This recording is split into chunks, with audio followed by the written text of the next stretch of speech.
Good morning. Good morning. Taylor, Tristan, you guys want to come up here? Or come up in the spit zone, will you? Yeah. See, because you never know. I might need to do something here. You're not going to come up on the front row? Me? Of course. Is that what you want me? Well, I don't care. I'm just kidding. Oh, there's three chairs right here. Taken, Rick. It's not taken. It's not taken. Look at this, see? I know I'm ugly, but come on. So welcome this Don't worry about my snowy Monday, right? Who had a hard time getting into work today? Really? Yes. I just locked in the hubs and went. Actually, I had a good time. You just gotta look at your car like a sled and That's right. just like, who cares? I had like a Tonka truck for a car. It doesn't. Right? My problem was there were other cars on the road. Yeah, right? Oh, nice. I was really hoping I could find somebody I could pull out with my winch, because I don't get to use it very often. Yeah. Of course, with the knees the way they are, I don't know how easy it would have been to hook up on Oh, something. yeah. Through the snow. Yeah. So, wins, victories, gratitudes, what do we have? I'm grateful we made it safely. Yes, right? It was awful. I'm Yes. thankful for your help today. You guys helped me with You my did incredible. That was fun. Yeah. Yeah. And we really pulled apart Andy's listing presentation this morning in role play. It was a lot of fun to help him diagram his listing presentation, look at some of the things that needed a little bit of adjustment on it. Awesome. So it's always good to look at, so thank you. Who else? Victories, wins, gratitudes. I'm just feeling a little nostalgic today. That song, that little parody we were listening to is the song that we played when we did our first baby announcement. Oh, wow. And, Oh. that was That's kind of cool. cool. So that's when I first found out I was going to be a dad. Oh, And nice. it's also my wife's birthday today. which is Oh, really cool. nice. Yeah, I'm just really grateful for my family and how much they influenced my life, and it's really important to me. So. That's great. Thanks for sharing that. Yeah. Mikey, you look like you have one deep inside of you looking around, like floating around in your head. I'm just grateful to have this place called home. It's my second home, Everest. Yes, isn't that And, cool? when I show up here, it's Wow. just like, I feel like I'm home. So. Nice, thanks for that. Yeah, John. I'm actually grateful it snowed. Right? Me I too. know. Yeah. I am going to be talking in my church next Sunday. Really nervous about it. And, You nervous to talk? What's up with that? Let's not get into that. But while I shoveling my driveway, it gave me time to think, and now I think I know what my talk's going to be. Oh, I love it. Yeah. Little meditation while you're throwing the shovel around. Oh, it was awesome. I like that. That's awesome. Any other gratitudes, victories, wins? Yes, Wayne. I'm also grateful for the snow. I love it. Yes. It took me almost like a little over an hour to get here from the gym, but because it was just so slow, but I still like it. That's awesome, yes. Look at that. Welcome, Lila. Look at this. Thank you. This is awesome. This See, is she made perfect. room. It's not full. Gratitudes, victories, wins. Dad's there. We made it here You alive. made it here alive. I love it. I like being up front and cozy, so There's thank like you. a half an inch of snow in Harriman. Really? Yeah. Wow. Yeah, there's nothing. Nothing out there then. Didn't It's know about that. this deep in my front yard. This morning when I shoveled. Nice. Okay, announcements. So, this week, Everest Cell System, Elevate. Great. So 4th, 5th, and 6th, there will be no morning meetings here. Especially if it's like this. I was going to hold role play, but not with weather like this. You guys need time to get down there, get settled. What's the location? Salt Lake City Marriott Hotel, City Center, right by the Gallatin Center. Anything you want to add to that? What time? Everyone here that's going. Yeah. On the 200 email, South State Street. Yeah. is we were talking about 2.5 days, but the email doesn't show a half day on Wednesday or Thursday. So it doesn't? Nope. What does it show? I don't know. I didn't actually see it myself. I was told. Okay. Well, yeah, it's only I never got the email. 2.5 days. So it'll start at the same time every day, and then Thursday's going to be probably end around noonish, we're guessing. Just Say give it or right take. Okay. Where's the parking? Pardon? Depends on how many one more Parking. things are. Where's the parking? Do we know? Parking's right around it, right? Underneath. Underneath. The garage. The Did you garage. get it validated or? No, No. not that I'm aware. Okay. So, yeah, show up to that. So it's really 145 plus parking. So. So there you go. Plus the TC fee. Well, plus the TC fee. That is awesome. So, ride share. Make it much easier. So, So carpool. yeah, carpool, thank you. And also, there's no reserved seating right now, so if you want to be up front, get there. Get there early. Yep. Yep, that's awesome. We'll get there late and be dragged to the front. So, That's it. book club will resume, and we'll No, fin. the We gonna following finish it next up, week. or No, we still have, we're gonna go 2 through weeks? chapters 7 through 9, yeah. okay, perfect. Or maybe just a couple of chapters, because discussions are great, but we don't go through all of them. Okay. I don't think there's any other announcements, do we have? Other than you guys who are renewing your license, make sure that you gotta go get fingerprinted now when you go. Make sure you get that done. So, Mike, Well, I yeah. was just gonna mention the peak performance strategist today. Paid performance strategist? So that's the WCR event. Oh, right here, thank you. Want to speak a little bit about that? Yeah, it's going to be an awesome event. So I know we've had some speakers from Tony Robbins come the last few years, and she's actually one of his first female speakers that speaks around the world. Wow. It's going to be awesome. Since it's a Women's Council of Realtors event, if you are a member, it's free, and if you're not, it's $30. And it'll just be right here in our training room. Right here. Mhm. Oh, nice. Yeah, so at 11 to 1, there will be lunch. 11 to 1. Mhm. Great. So, George is supposed to be here, but I don't see him yet. He's on Which his is way. that's cool. He texted me last night. I texted him and he said he's going to be here. But I want to just really start with a couple things until he gets in here, because Mondays are usually Mindset Mondays. So let's talk a little bit about mindset. Where in the beginning of the year, what is your mindset? You're speaking in choir, we're here. Oh, I know, right? That's true. That's really true. So let me ask you. So a few of you guys, this morning I called up and asked you to come up and lead. What went through your mind when that happened? Although the first is no. Well, it was interesting because John's really good at doing it, and you know it was interesting to see. I seen a little bit of hesitation in you. Well, because I'm a little bit under the weather. Gotcha. Okay. And I didn't want to stress my voice. You did well. Right. Yeah. Yeah. So why? Why did you do so well? Because if you, it is either no or do well. There's no in between. Oh, I love that. Yeah. That's awesome. Tristan. Yep. What went through your mind? I'm ready. He was ready. Who listened to that? That's awesome. And you Oh, did yeah. well.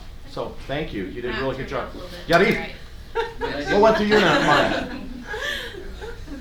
I just picked off from the energy that existed, and I like I that. didn't hesitate. You know, Fed off the I did it so many times that it was just part of my nature to. just get up and do it. Huh? You look very comfortable at it. And I like that. You actually took control and slowed us down the pace. You know? Yeah, he did, right? Like that. That was really good. I don't like it when we go too fast and then we're just blabbering. Because then we're not like actually saying the affirmation, you know. I Get like the that. first word out. Well, it's awesome, and I was really pleased to see how everybody just really had fallen into that process. And you know, most of you are here all the time anyway, but let me ask you a question. What is 211 degrees?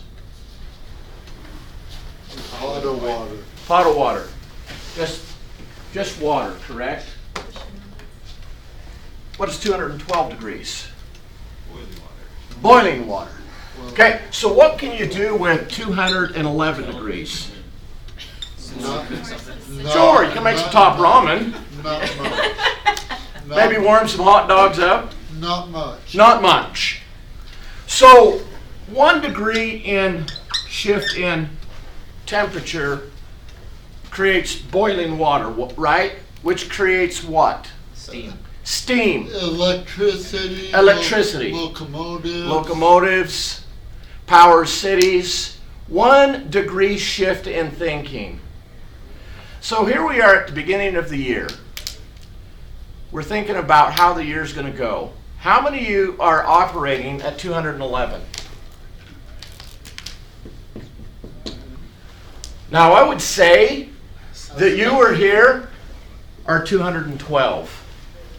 212 degrees. But even though you got steam rolling right now, what is a 212 degree mindset shift? 1 degree shift from, let's take prospecting. What is a 1 degree shift? Debbie. I think for me it's focused on more on no matter what I have to set the appointment today or find like that. Like no matter what, I will find 1 new client this week. Perfect. You know, instead of just, oh, I'm just gonna make my calls this week, it's shifted to, I'm over that. I'm like now finding the appointment or the client. That's perfect. Exactly right. John. I'm just gonna say, do what you're supposed to, not how you feel. I love that. Saturday, Friday, I got all my accountability taken care of. Saturday, I had some clients I told that I'd go and door knock to find them a home because we're just not finding it. And I didn't want to go, but I went and I found 2 leads for new buyers. Woo, Wow, good. great. That's a great shift. Yeah. Of 1 degree shift. So in drag racing, there is less than a second that separates the winner from the loser. The winner from the loser is the difference between no money and $1 million. In less than a second, which takes just a tiny, tiny adjustment to winning that drag race. Start thinking about what you're going to do this year to actually change your approach. 1 degree difference.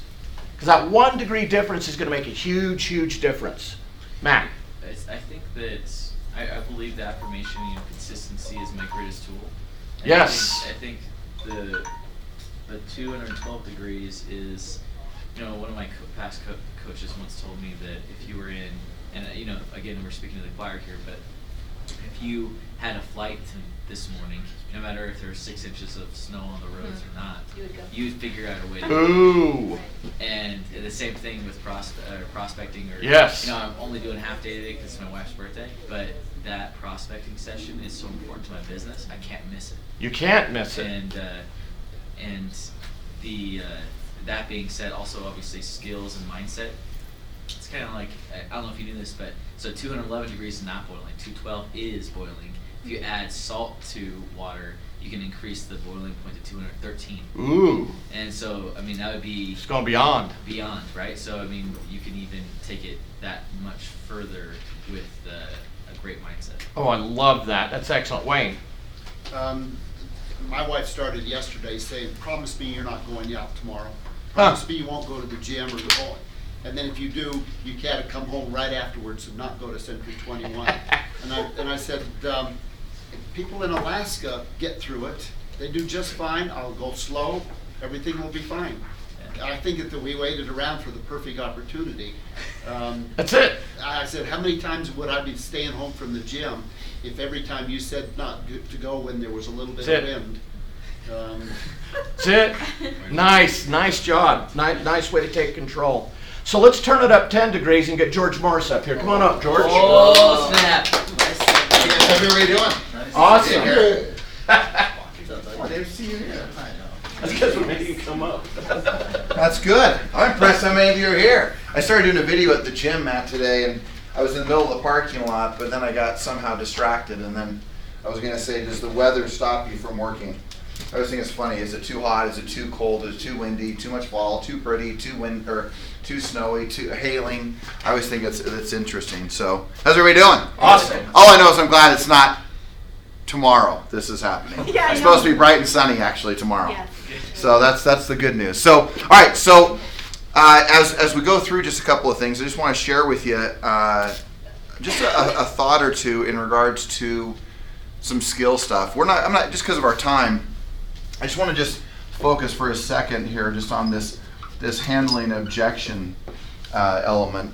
I know there's the basics of it, and that is that some objections you don't even need to handle. They're just like the I almost want to say it's kind of like when you're walking into the store and you say, hey, someone says to you, hey, can I help you? And then you say, no, I'm just looking. It's kind of just that where so many objections we think are objections that never really become objections. And I've talked about, we're not going to talk about conditions. We're not going to talk about if it's a condition that's unresolvable in the eyes of the buyer or seller. We're not going to talk about whether it's a true objection.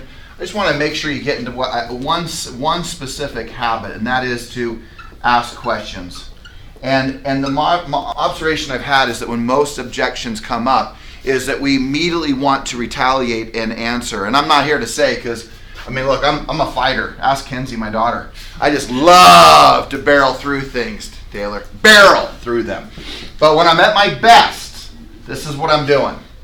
And when they say things like, let me give you an example, they say, hey, are you going to do open houses? All of a sudden, you start answering the question like a maniac, and you didn't even realize they didn't even want an open house because you never even asked.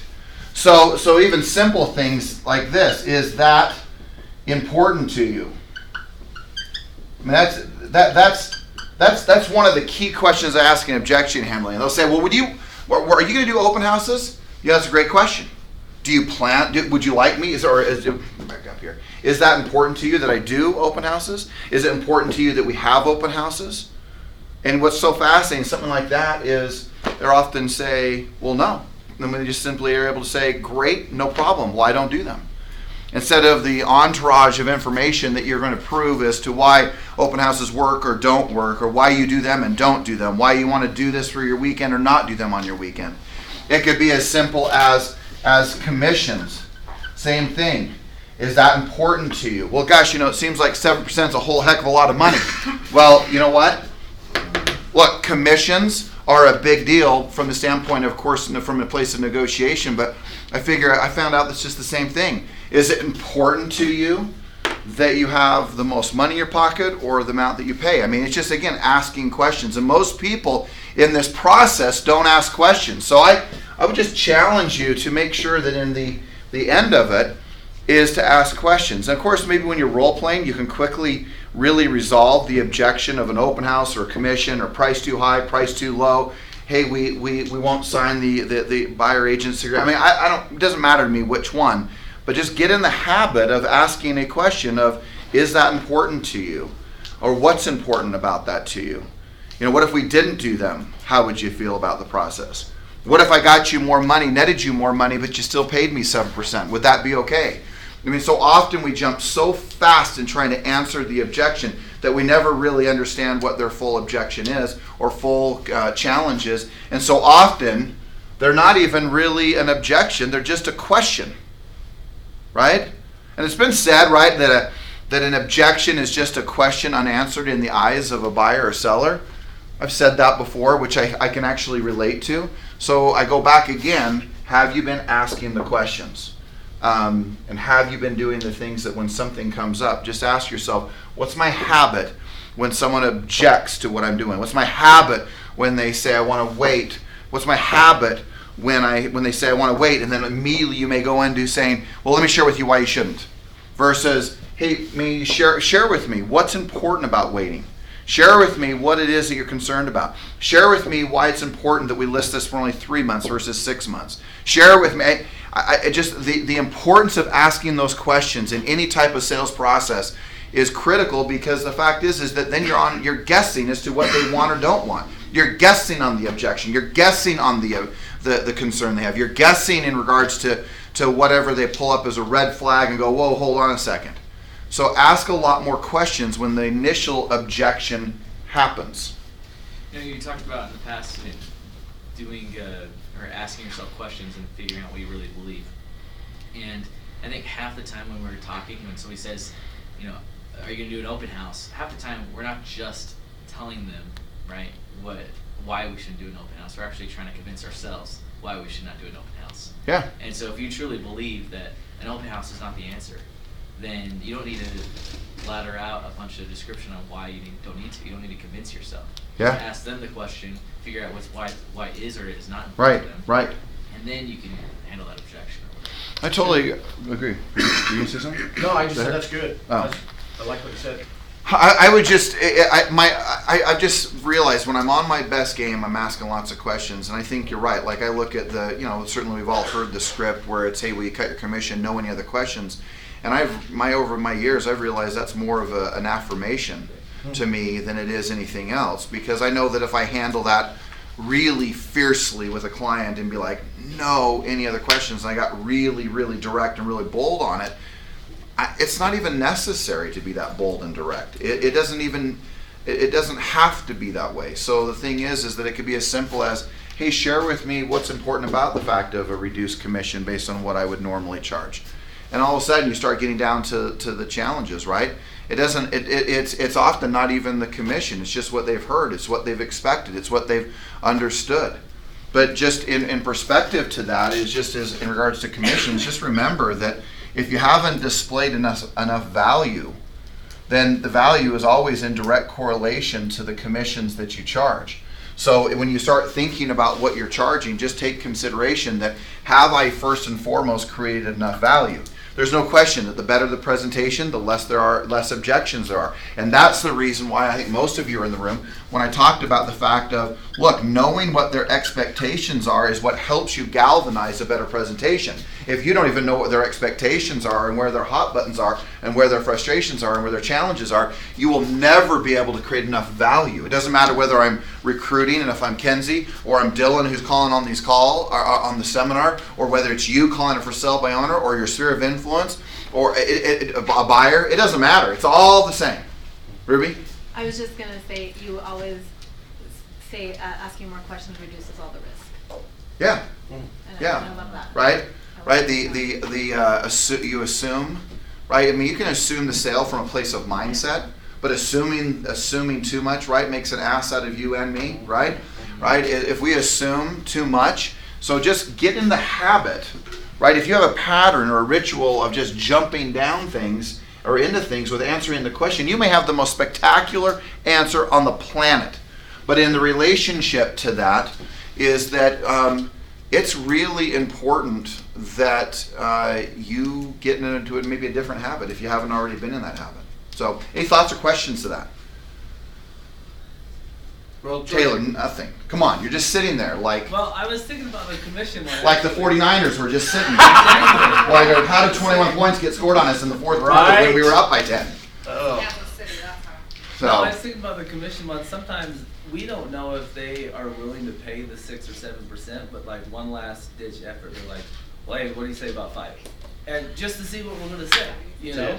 They may be willing to pay the 6. we could go into a whole other thing where we get. It's all about a mindset and a belief. Like those contracts say 7, and I am fascinated as to how fast people like, hey, I want to do a deal for you, and they're just so worried about the intensity of the situation. They're so worried about the silence of the situation. They're so worried about the conflict that could be occurring in regards to the conversation of 7 or 6.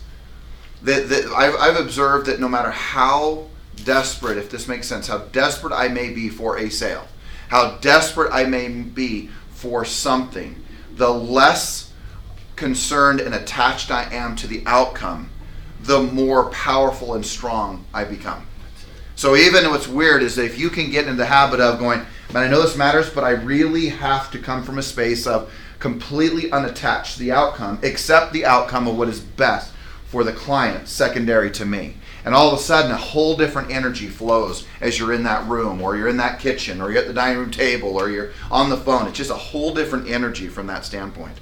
Rick, what were you going to say? Well, it just getting down to the questions and trying to find out really, truly what are they trying to accomplish. The only way you can do that is by asking questions. Without Right, that's question, it. you don't know where to go, what to do, or how to even answer them. So often we just want to dump what's in our head Right. on their lap, and it has to be, how can I help you? Thank you. I used to be like super scared of the silence in Yeah. the listing presentation, but the more comfortable I get with it and the more confident I am, I can use that to my advantage. And there's parts in it where the silence is a major advantage. Yeah. Okay, so let's just go through just one last thing, and then I just want to role play a couple of different scenarios, maybe ones that are coming up that you guys kind of ambush me with, or like, hey, what would you say in this scenario? But I just, to your point, Taylor, I just want to point out that I'm going to write this up here, and that is, and even though I've been having some fun with my daughter about this, but if you confront, it's because you love them. So, and she's been confronting me all the last whole week, haven't you? And she loves me, so she confronts me, Matt. Just kidding. All right, so confrontation is interesting. But look, the key to great confrontation is come back over here to this whole thing, right? Whatever objection they may have. The key to great confrontation is to know what they want. Now, the problem with that is that you may know what they want, but what's even more crazy is that they have forgotten what they want. That's what's even more crazy, is that you may even say, hey, I'm confronting you, and I really love you, and I know what you want, but what's crazy is why they have forgotten.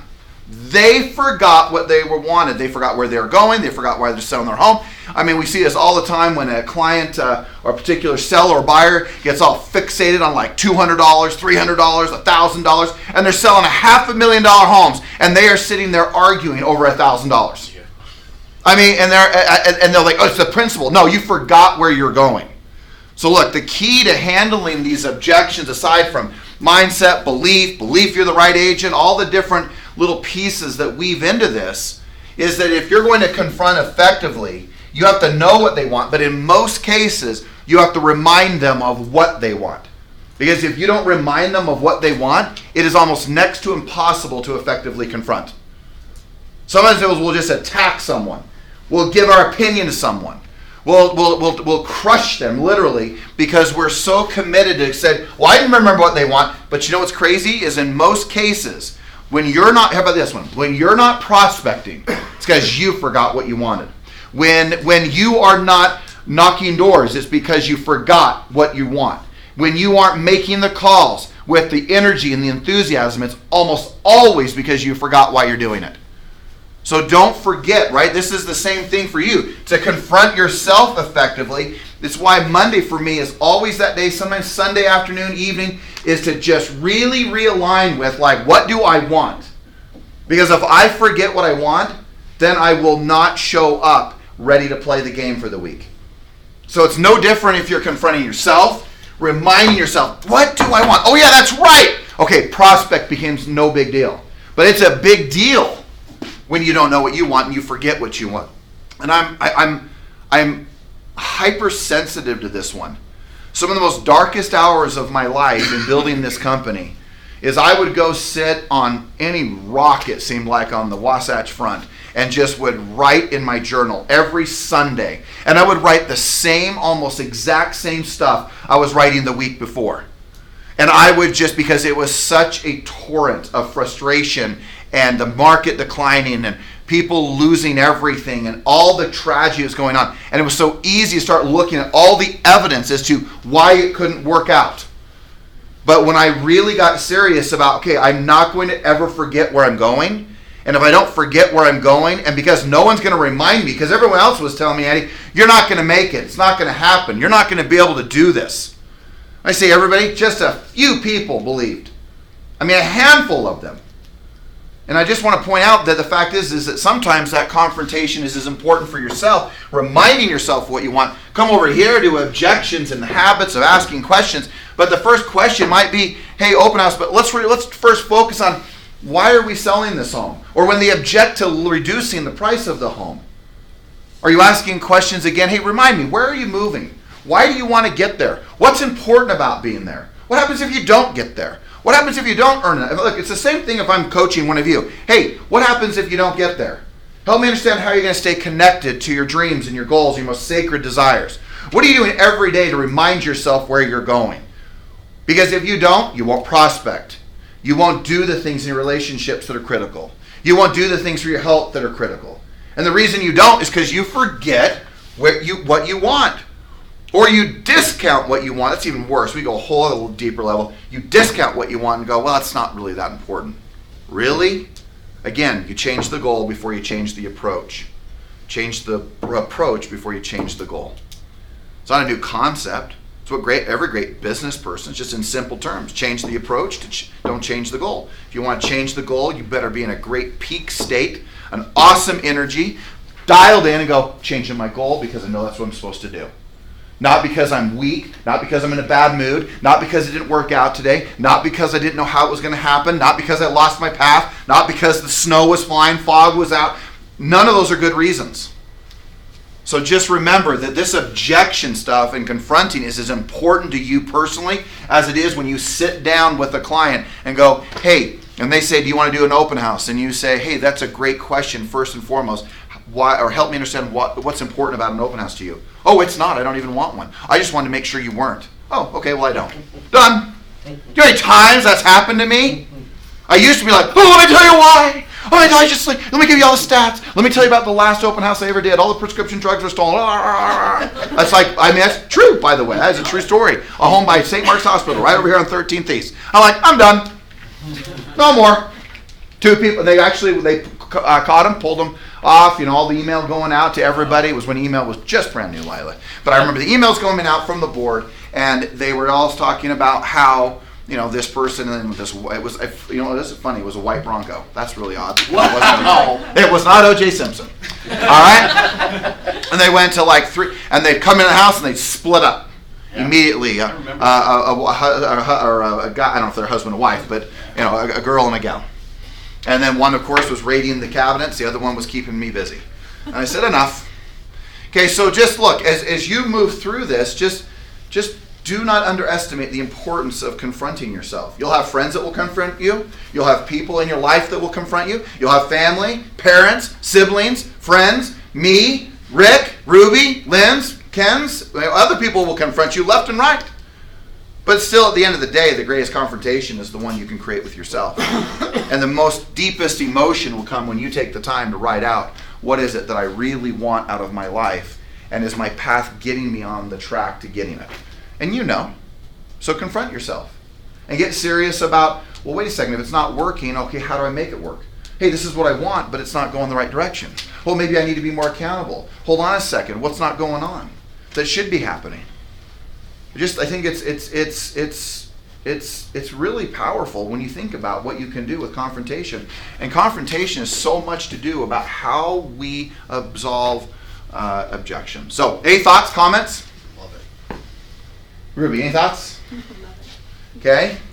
I hope you're confronting yourself. Look, you're never going to have arrived unless you're going to stop growing.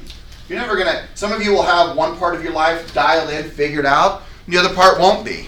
And people say, "Oh my gosh, why isn't it all dialed?" Because you're human, right? I mean, you want all 3 things. Yes, I get it, but they're all going to ebb and flow. It's just life. One time a relationship's working great, the next time it's not. All of a sudden your health's great, maybe it's not. All of a sudden your money's all like rocking and cranking, one minute it's not. And can you have it all cranking all at the same time? Sure, you can. You can. But I also know that doesn't mean you're not going to have trial, tragedy, struggle, strife moving through it. I don't care who you are. I don't care, make sure I'm clear. I don't care who you are. You will be tried, confronted by others or yourself to get to the next plateau, the next level, the next peak, the next flag on the hill. Doesn't matter who you are. You will be tried. I mean, tomorrow for me is really about, and that's part of my message is, guys, this is just a community of people who are, committed to growth, committed to doing something extraordinary, committed to being better than they were the day before in any and every area of their life. So just don't underestimate the magnitude of your commitment to growth and what's possible for you. And as you move through your life, don't ever give up. Don't ever give in. Don't ever subside to the norm and be part of the 95% that really just say, oh, well, it's snowing. I'm not going to get here. And all of you are here. That's a big deal to me. Right? I mean, it's cool that you're here. Because most people won't. Here, we're talking about a great day of prospecting. Do you think everybody else is going to be prospecting? No. I got to shovel my walks. Really? Well, it'll be there when you get home, too. So does it matter? I didn't shovel my walks, except so I could walk through it just to my car. It's a great day for door knocking. It's a great day. Think everybody's going to be home? Everybody answer their... I mean, it's all the story. That's a whole other conversation we can talk about. We're going to talk about... I was talking to John Site yesterday. I said the story of Elevate is master the story. Because if you master the story, you master your life. And we each have parts of our life that we got to master, and some of us are failing or losing. Some of us are winning in other areas. You know what? It's all it is just mastering it. You master the story, everything else will align. All right, let's rock and roll. Make it happen. You ready, Lila? Always. Thank you.